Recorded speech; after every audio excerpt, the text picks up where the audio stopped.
18 minutes before the top of the hour, South Carolina Senator Tim Scott getting a lot of attention over his successful fundraising for his campaign re-election for 2022.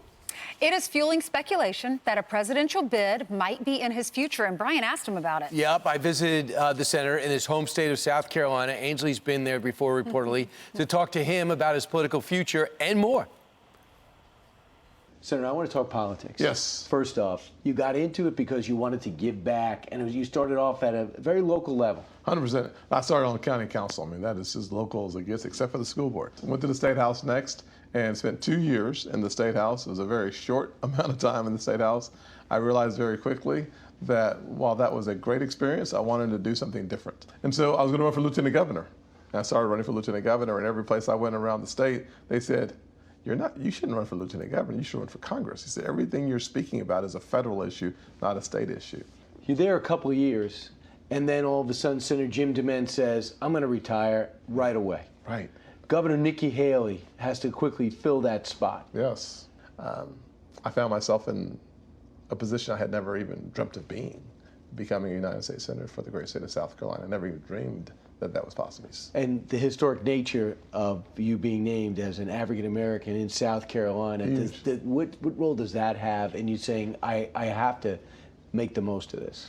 Well, I think I'm burdened by history in many ways, meaning that so many times the conversation starts off about the first African American senator from the South.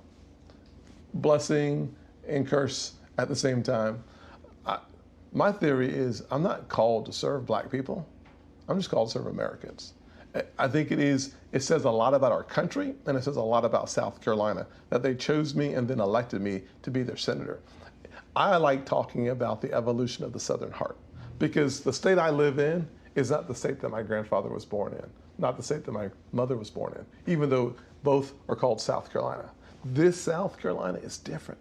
We have evolved so much in so little time that access to real opportunity, being judged by your character and not your color, is my reality. You'll talk about race. You'd rather not. Absolutely. You rather not, even though it's necessary, but you rather talk about the issues in your party and the country. I prefer just to be one of 100, to be one person representing a state and the nation, not the black guy, but just the guy. But that's not my plight, and I'm okay with that.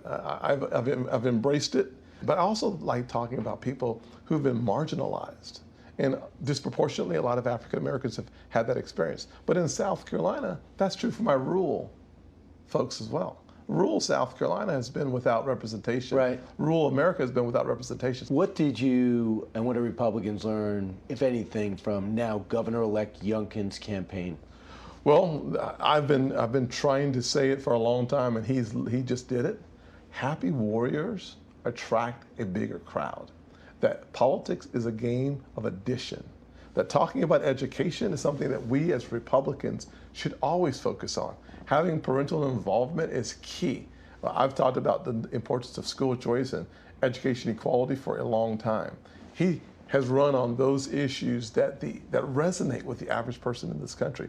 If we were to win in 2022 and beyond, we're gonna have to just talk plain English to our folks. And when we do, when we champion the causes that they believe in the most, we're gonna be okay. Senator, when you look at your career, one thing that stands out that people took notice is when you had the rebuttal to the State of the Union address.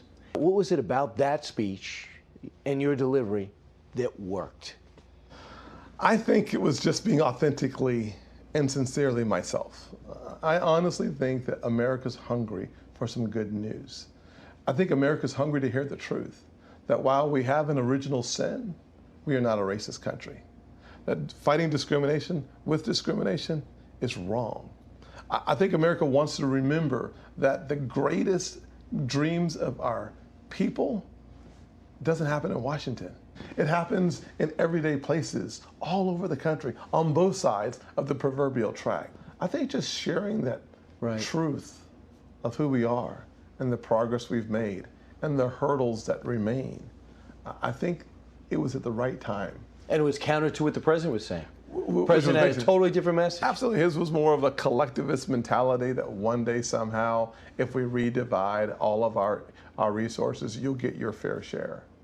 That's just wrong. That somehow, President Trump did a good job when he said, America will never be a socialist country. Right. Biden has been leading in the opposite direction. This is the divide where people like me can step in and fill. Because I've seen the government come in with good intentions to help people, but it just made you a little more comfortable in your poverty, never an escape route. We on the right, we provide the escape route. Since that time, there's a buzz about Tim Scott not only running for Senate re-election, which you're doing, but for the presidency. A lot of people see that in you.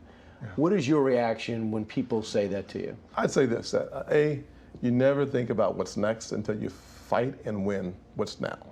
Number one. Number two, a lot of folks have been waiting for their chance to run for president. I'm waiting for another chance to represent people. I'm not as interested in titles as I am in representing the people that I love. And that's this country, and that's my state. And wherever the good Lord takes me, I will go. So that was a typical interview. I just find him very insightful and thoughtful. But we spent a day that's atypical, that's coming up part 2 on Friday, and maybe we'll have a part 3. We walk down King Street. We see how everyone reacts. He talks about the storefronts and what they mean and who paid their employees not to work. And then we go to Rodney Scott's Barbecue. It's a legendary place, self-made guy who owned this place since he was 19. He's now in his 30s and 40s, and he's got a cookbook. Then we go to a council meeting, and we see from hotel operators to small business owners to the tourism industry, construction, and he does a roundtable on what everyone needs and what message he wants to bring back to Washington. So you get a real slice of who he is, and you see how people react. That'll be part 2. And if I'm successful lobbying Gavin, we'll have a part 3.